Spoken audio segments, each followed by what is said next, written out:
I am a 33 years old female. And I found out that my ex-husband 37 male was cheating on me when I was 7 months pregnant with our son. I got a divorce and we share custody of our 3-year-old son. My ex-husband's girlfriend tried to get involved in my parenting several times.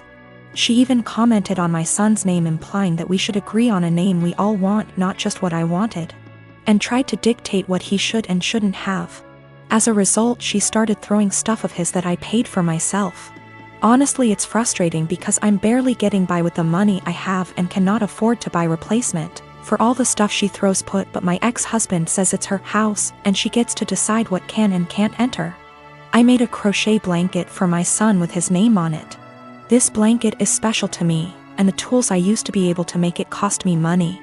Not to mention the time and effort it took to get it down. I sent my son to stay with his dad days ago, and he wanted to take the blanket with him to sleep with it. I don't know exactly what happened, but when I came to pick him up, he told me his dad's girlfriend took it away from him and threw it out, leaving him with no blanket to sleep with at night as punishment for him for not accepting the one she offered. I was furious. I called his dad, but he hung up on me. I sent him a text explaining the situation, but he texted back telling me that I should stop the drama and go look for a job if I have so much free time on my hand, instead of picking on his girlfriend. I felt frustrated. I visited his family, who are good to me, and told them about what their son's girlfriend did. Now it's worth mentioning that she's been working hard for their approval and to get on their good side. They were shocked to know about what she did. They all flipped out on her and started calling her out. My sister-in-law took it further by putting this on social media, which made other family members see what she did. My ex-husband called me, yelling about my pathetic attempt to turn his family against his girlfriend. I could hear her freaking out in the background while he was lashing out at me, saying I ruined every chance she had to have a good relationship with her future in-laws. I hung up and felt absolutely horrible, even though I was just venting to his family about what happened and felt frustrated. I'm not sure anymore, since the whole family aren't speaking to her SI, that might have a lasting impact on their relationship with her.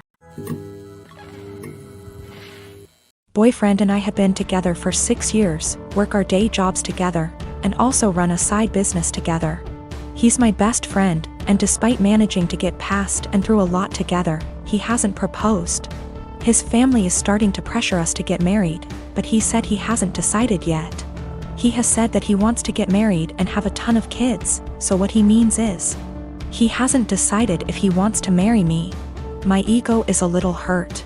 What else does he need to know that he hasn't already learned in almost 7 years? Is indecision the same thing as a decision in this case? We both started therapy separately very recently to work through some trauma and cope with anxiety. I don't know if I should wait to see if he'll come to kind of epiphany in therapy, or if I should leave and save the decision for him. I love him a lot, and for a long time I saw a future with him. But recently I'm starting to accept signs that he just doesn't love me as much as I love him. How do I know if he loves me or if he just doesn't want to be alone? We don't live together. We won't live together until we are married. He has stayed over for extended periods of time, so we're mostly familiar with each other's habits. We are from different cultures, but I still come from a traditional family, so we have a lot of the same values. I just consider myself to be more independent. I am very uncomfortable with the idea of an ultimatum. I don't like the idea of forcing someone to make a decision out of fear or because they're backed into a corner. My communication skills are something that I'm pretty proud of, to be honest, but it's something that he struggles with. And that's one thing he wants to work on in therapy. I'm working on not projecting my fears of insecurity onto our relationship, even when he isn't communicating properly. He picked me up and I told him that after the conversation with his family, I've been feeling really insecure in our relationship. And if he's unsure if he wants to marry me, I need to know what he's unsure about. I said if we want to have kids, I really can't wait forever. He says that he is sure he wants to marry me, and he might have had a plan to propose. But when I came over, his family completely blindsided him, and now it's awkward, like they've spoiled it. I told him maybe he needs to think about if what we have is what he wants. I just feel it shouldn't be this complicated. Maybe I'm just jaded and bitter at this point and nothing will make me happy.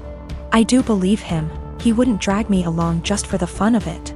I love him, and our lives are so wrapped up, it's very hard to leave, even if I wanted to.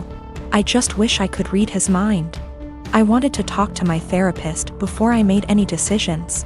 We both had appointments the following day, and in my session she asked me if I thought I was ready for marriage. I said of course. I've known I wanted to marry him since I asked him to move out with me. 2 years into the relationship and he turned me down. She responded by rephrasing the question. She said she isn't asking if I want to marry him, but rather, is the way I currently feel about myself. The way I handle my problems and my anxiety, and the way my boyfriend and I communicate.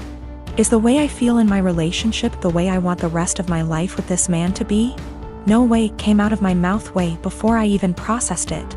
Stressed was in my brain in big, bold, yellow letters. Right now I need to continue to work on my issues in therapy and learn what the best version of myself is like before. I'm ready to commit to whatever future version of our lives together looks like. I've only been going for 2 months so far, and I've already seen a huge improvement in my ability to handle stress and my self-worth. My 7-year-old daughter's doing virtual school in our living room recently. I heard her teacher address a girl named Kelly a few times, which stuck out to me because my daughter's class is only about 15 kids and I know them all by this point in the year. A couple times more and I realized she was calling my daughter Kelly. My daughter's name is Keely, pronounced Keely. So after school was over I asked her if that had been happening all year in this teacher's class and she said it had, and it really annoyed her. I asked her why she hadn't corrected the teacher if it annoyed her so much, and she said she had repeatedly at the beginning of the year, but the teacher kept calling her Kelly, so eventually she gave up on reminding her. I sent the teacher a quick email explaining the misunderstanding but got no response. This teacher teaches a special subject, think music, gym, art, or language, not just one grade level. So my daughter will be in her classes for the next several years, so we couldn't just wait it out. And how moments like these are handled now will set the stage for how my kid deals with similar situations on her own in the working world. I encouraged my daughter to come to class early or stay later again, thinking maybe she hadn't heard or understood her last time. So a quiet one-on-one would be better. She got to the class early and she told her very politely that her name was Keely like really, instead of Kelly like jelly. And that people often get it confused, so she just wanted to clarify. So class starts and sure enough she gets called Kelly again almost immediately. So there's only so much self-advocation a 7-year-old can be expected to do. I just walked over and said, "Hi, this is Keely's dad. Hers name not Kelly. It's Keely." A few hours later I had an email in my inbox inviting my wife and I to a parent-teacher conference with the vice principal. The long and short of the meeting ended up being the school feels that while the teacher probably should have learned her name, that the real problem is she feels I challenged her authority by correcting her in class, and that the names were similar enough for it to not have warranted such drastic action. That surprised me. I couldn't believe a meeting was necessary, let alone that it cast blame on us. I can't tell if I'm being that annoying, my kid matters most parent that my grandmother the schoolteacher always complained about, or if the teacher should just learn her damn name, because that's a basic part of her job. I met my husband 6 years ago when we both had just graduated college. He was a lovely guy, handsome and very well put together. He loved muscle cars and weightlifting, and I loved everything about him. I fell in love with him instantly and was over the moon when he asked me to marry him. A year into our marriage, I became pregnant with our son and gained about 30 pounds. I was 5 feet 3 inches. 125 pounds before the baby and 155 pounds after the baby. I still fit into the same clothing sizes, so I didn't think I had gained too much weight and that it would come off with breastfeeding and some more exercise. After the baby, my husband started pressuring me to lose the weight. He said that his friends were making comments about how fat I had gotten and that he was not as attracted to me as he was before I had the baby. He gave me an ultimatum that I either would have to lose the 30 pounds in 6 months or he would leave me. I was very upset about the demand, but I didn't want to lose him, so I tried my hardest to lose the weight. Every day for months I would wake up and go to hot yoga for 90 minutes. After I got home from work, I would run or do some bodyweight exercises. I tried to keep my calorie count below 1200 so that I would lose 2 or more lbs per week. The weight slowly but surely started to come off and I was back down to 130 pounds by the end of the 6 months. My husband was happy and things looked like they would be okay. After I lost the weight, I noticed a shift in the attitude of my husband's friends. Most of them are perfectly nice guys, but a few of them are absolute pieces of shit, the same ones who called me fat. Once I returned to my old weight, these friends started to make comments about me and how sexy I was. I told my husband to make them stop and he said that he would speak with them, but the rude comments never stopped. I channeled all of my frustrations into working out and I lost an additional 15 pounds of body fat and got more toned. This past weekend, my husband's friends were over at the house and one of them grabbed me and tried to grope me. I told my husband, and even though he was angry at his friend, he was still angry at me. My husband said that I was leading his friends on by losing so much weight, and that I was trying to make myself skinny so that I could cheat on him. I was disgusted by this accusation and packed my bags and left for my mom's house. Last night, my husband called me and begged for me to come back home.